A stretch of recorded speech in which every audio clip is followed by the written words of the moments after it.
இன்னும் அழகாக உங்களுக்கு சொல்லுகிறேன். ஆபிரகாமை குறித்து வேதம் சொல்லுகிறது,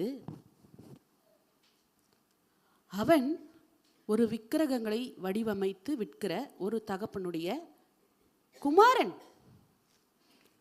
அவன் கூப்பிட்டோன அந்த சத்தம் உண்மையா பொய்யா எதுவுமே தெரியாம மூடி வந்தான். ஏன் வந்தான் தெரியுமா?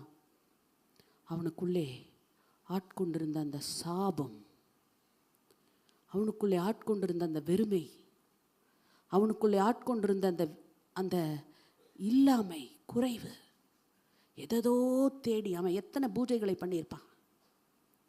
அவனுக்கு நிம்மதி அது கொடுக்கல. அவன் தேடினது உண்மையான தெய்வத்தை. இப்படி வருகிறேன், நம்முடைய தெய்வம் திருத்துவமாக இருக்கிறார். உங்களுக்குள்ளே திருத்துவம் வேலை செய்தால் மட்டும்தான் நீங்கள் உண்மையான கர்த்தருடைய பிள்ளையாக இருக்க முடியும். யாராவது உங்களை ஏமாந்துடாதீங்க. வருகைக்கு போக முடியாது. Without one person of trinity, ஒரு நபர் இல்லாமல், திருத்துவத்தின் ஒரு நபர் இல்லாமல், ஒருவருடைய பிரசனம் இல்லாமல் நீங்கள் போக முடியாது. இப்போ ஆபிரகாம் ஆண்டவர் சொல்கிறார், நான் உனக்கு பெரிய பலனாக இருக்கேன். உனக்குள்ள பரிசுத்தாவி இல்லை. டைம் இல்லை, என்னோட டைம் முடிய போகுது.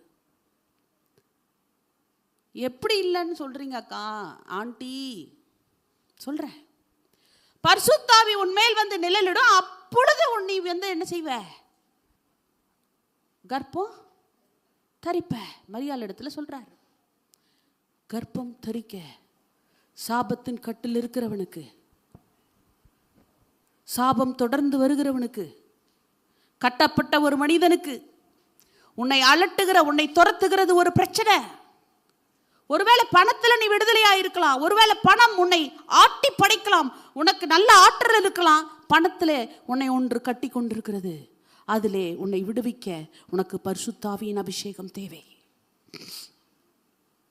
வேற ஐயோ எல்லாம் இருக்கு, நிம்மதி இல்லை. உனக்கு பரிசுத்தாவியின் அபிஷேகம் தேவை.